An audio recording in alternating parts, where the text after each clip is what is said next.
जब दिन स्टार्ट हुआ तो मुझे लगा था कि जी वेस्ट इंडीज़ जो है वो आज छड़ जाएगी और छा जाएगी, और अच्छी आउट कर लिया था। इतना ज़्यादा स्कोर नहीं था जितना कि हो नहीं सकता था, लेकिन फिर प्रेशर ले गई। यही होता है कि 20 मिनट की गेम अगर आप डिफरेंट खेलो ना, ये प्रोफेशनल लाइफ में, पर्सनल लाइफ में 1 घंटे में, इसलिए मैं कहता हूँ कि ज़िंदगी चेंज हो सकती है।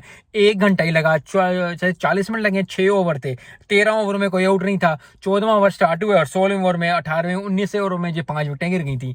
तो तकलीफ है, और मुझे अच्छा नहीं लग रहा, क्योंकि दिल जो था और दुआ भी जो थी वो वेस्ट इंडीज़ के साथ थी। ऐसा हो जाता है, लेकिन जो प्रोसेस है वो बेस्ट होता है, और आई थिंक इंग्लैंड ने कर दिखाया। शुएब बशीर ने, सबसे बड़ी मुबारकबाद उसको।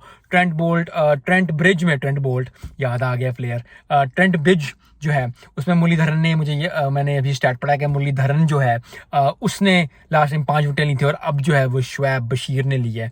I think he is a good